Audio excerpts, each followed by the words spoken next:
నాగర్ కర్నూలు జిల్లాలో జరగనున్న సలేశ్వరం జాతరకు జిల్లా యంత్రాంగం భారీ ఏర్పాట్లు చేపట్టింది. నల్లమల్ల అడవిలోని లింగమయ్య స్వామి ఆలయంలో ఏప్రిల్ 1 నుంచి 3 వరకు జాతర జరగబోతుంది.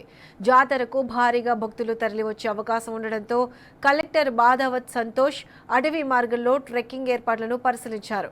జాతర ఏర్పాట్లలో అన్ని శాఖలు సమన్వయంతో పనిచేయాలని అధికారులను కలెక్టర్ ఆదేశించారు. సలేశ్వరం జాతర ఏర్పాట్లపై నాగర్ కర్నూలు కలెక్టర్ బాధావత్ సంతోష్తో మా ప్రతినిధి Shekharachari face to face.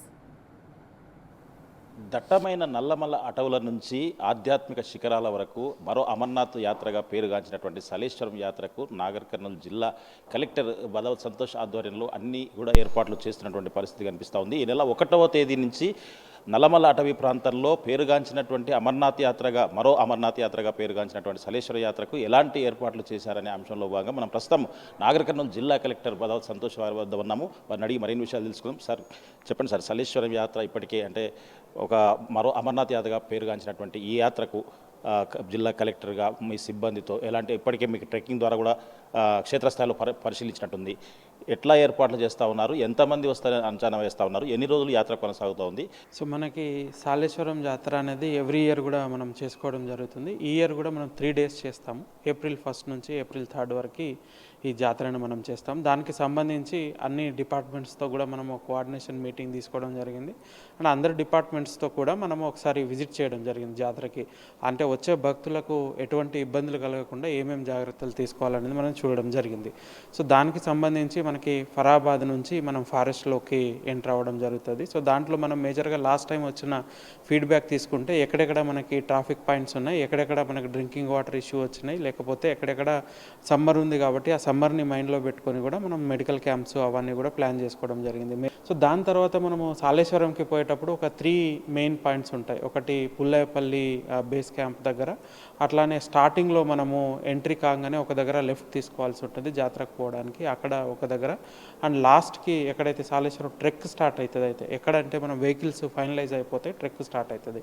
So ఈ 3 ప్లేసెస్లో మనకి అక్కడ భక్తులకు కావాల్సిన tent arrangement, drinking water arrangements చేయడానికి, అట్లనే ప్రతి దగ్గర కూడా ఒక medical camp with medical officers కూడా మనం పెట్టుకోవడం జరిగింది. సో భక్తులకు ఎటువంటి ఇబ్బందులు కలగకుండా కావాల్సిన అన్ని జాగ్రత్తలు కూడా సాలేశ్వరం జాతరకి మనం తీసుకోవడం జరిగింది. సార్, ముఖ్యంగా డే టైం మొత్తం కూడా ఉంటుంది కానీ నైట్ టైం ఉంటుందా లేదా అనేది ఒక సందేహాలు అంటే ఈ వాట్సాప్లో సోషల్ మీడియాలో కూడా రూమర్స్ అంటే క్రియేట్ అవుతూ ఉంటాయి. దాని గురించి ఒక క్లారిటీ ఇవ్వండి సార్ భక్తులకి. అంటే మనకు కంటిన్యూస్గా నడుస్తూనే ఉంటుంది. అది ట్రెక్ చాలా డిఫికల్ట్గా ఉంటుంది. మనకి మార్నింగ్ టైం ఈవినింగ్ టైం చేసుకుంటే మనకు బెటర్గా ఉంటుంది. ఆఫ్టర్నూన్ టైం కూడా మనం సజెస్ట్ చేయము, ఎందుకంటే ఇప్పుడు ఎండ చాలా ఎక్కువగా ఉంటుంది కాబట్టి ఆఫ్టర్నూన్ కూడా సజెస్ట్ చేయము. ఇంకొకటి మెయిన్ ఏంటిదంటే చాలామందికి ఈ మన టీ న్యూస్ ద్వారా రిక్వెస్ట్ చేసేది ఏంటిదంటే అక్కడికి చాలామంది ప్రెగ్నెంట్ ఉమెన్, లేకపోతే ఏమైనా హార్ట్ కాంప్లికేషన్స్, లేకపోతే ఏజ్ ఓల్డ్ కూడా వస్తున్నారు. అటువంటి వాళ్ళకి రిక్వెస్ట్ చేసిందంటే అది చాలా లోపలికి డీప్ ట్రెక్ ఉంటుంది. సో అట్లాంటి వాళ్ళు ఏమైనా ఉంటే అవాయిడ్ చేసుకుంటే మన ఇంటి దగ్గరను కూడా ప్రార్థన చేసుకోవడానికి ఉంటుంది. ఈ మెడికల్కి సంబంధించినటువంటి వాటి గురించి అసలు భక్తులకు వచ్చే వాళ్ళకి కావచ్చు, పర్యాటకులకు ఎలాంటి సూచనలు చేస్తారు? సో మెడికల్ క్యాంపు మనకు అన్ని ప్లేస్లో ఉంటుంది. బేస్ క్యాంప్ ఎక్కడైతే మనకి బస్సెస్ ఆగుతాయో అక్కడే ఉంటుంది. లాస్ట్కి మనకి ఎక్కడ ట్రక్ స్టార్ట్ అవుతుందో అక్కడ మెడికల్ క్యాంప్ ఉంటుంది. కింద కూడా మనకు టెంపుల్ దగ్గర కూడా మెడికల్ క్యాంప్ ఉంటుంది. అన్ని ప్లేసెస్లో ఒక్కొక్క డాక్టర్ని పెట్టి 24/7 మనం పెట్టడం జరుగుతుంది. వాళ్ళతో పాటు ఏఎన్ఎంస్, పర్టికులర్గా ఈ ORS packets, first aid kits, ఇంకా ఈ బీపీకి మిగతా వాటికి సంబంధించిన మెడిసిన్స్ అవన్నీ కూడా మనం అరేంజ్ చేయడం జరిగింది. అట్లానే కాకుండా ఏమైనా సడన్గా అట్లాంటి మీరు చెప్పినట్టు హార్ట్ అటాక్ రావడము, లేకపోతే ఏమన్నా అనుకోని ఇన్సిడెంట్సెస్ అయితే వాళ్ళని ఇమీడియట్గా తీసుకురావడానికి మనం ఎస్డిఆర్ఎఫ్ని కూడా రిక్వెస్ట్ చేయడం జరిగింది. మన జిల్లానే కాకుండా మన రాష్ట్రమే కాకుండా పక్క రాష్ట్రాల నుంచి సైతం కూడా ఈ యాత్రకు వచ్చే అవకాశం ఉంటుంది. సుమారుగా ఎంతమంది అంచనా వేస్తూ ఉన్నారు, ఎంతమంది రావచ్చు అని చెప్పేసి వాళ్ళకు పూర్తి స్థాయిలో ఎలాంటి సూచన చేస్తారు? సో మన అప్రాక్సిమేట్గా లాస్ట్ టైం నంబర్స్ అట్లా తీసుకుంటే 3 రోజులకు అప్రాక్సిమేట్ 3 లక్షల మంది దాకా కూడా వస్తారని మనము చేయడం జరిగింది. ముఖ్యంగా ఆర్టీసీ బస్సులో వెళ్ళిన వాళ్ళకు లోపలికి వెళ్ళి వచ్చిన తర్వాత కమ్యూనికేషన్ గ్యాప్ ఉంటుంది, అంటే నెట్వర్క్ పనిచేయదు లోపల.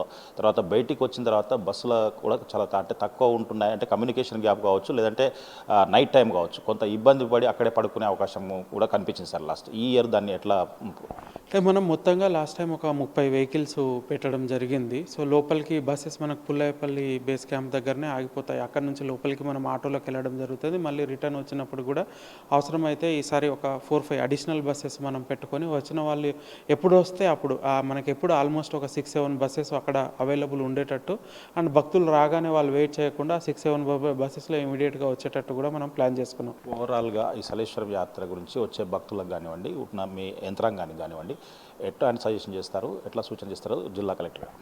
సో భక్తులందరూ కూడా సలేశ్వరం జాతర రావచ్చు. మనం డీప్ ఇన్సైడ్ నల్లమల్లి ఫారెస్ట్కి పోతాము. యాజ్ ఫర్ యాజ్ ప్రాక్టికబుల్ మనం ప్లాస్టిక్ని అవాయిడ్ చేసుకొని జాతరలో ఎటువంటి అడ్వెంచరస్ యాక్టివిటీస్ చేయకుండా మేము అన్ని ప్లేసెస్లో మా ఆఫీసర్స్ అన్ని బేస్ క్యాంప్లో కానీ లేకపోతే ట్రెక్ దగ్గర కానీ మా వాళ్ళు అవైలబుల్ ఉన్నారు. ఏమి ఇష్యూ ఉన్నా కూడా మా వాళ్ళని అడిగి తెలుసుకోవచ్చు. అండ్ సెకండ్ ఇష్యూ ఏంటంటే లోపలికి వెళ్ళినాక మనకి ఏమంటే ఈ సిగ్నల్ సెల్ ఫోన్ సిగ్నల్స్ పనికి చేయవు. సో ఎవరైతే కలిసి వస్తారో వాళ్ళందరూ కలిసి ఉండేటట్టు కంటిన్యూస్గా ఉండేటట్టు and as per as practicable మధ్యాహ్నం పూట ఎక్కడ ట్రెక్ చేయకుండా బయట తిరగకుండా మనం అవాయిడ్ చేసుకొని పొద్దున పూట ఈవినింగ్ పూట చేసుకుంటే వాళ్ళకి అన్ని రకాల వస్తువులు మేము కల్పిస్తాం. ఎక్కడ ఏమి ఇష్యూ ఉన్నా కూడా మనకు కంట్రోల్ రూమ్ ఉంటుంది. అక్కడ చెప్పుల కురువ దగ్గర కంట్రోల్ రూమ్ ఉంటుంది, కింద కూడా కంట్రోల్ రూమ్ ఉంటుంది.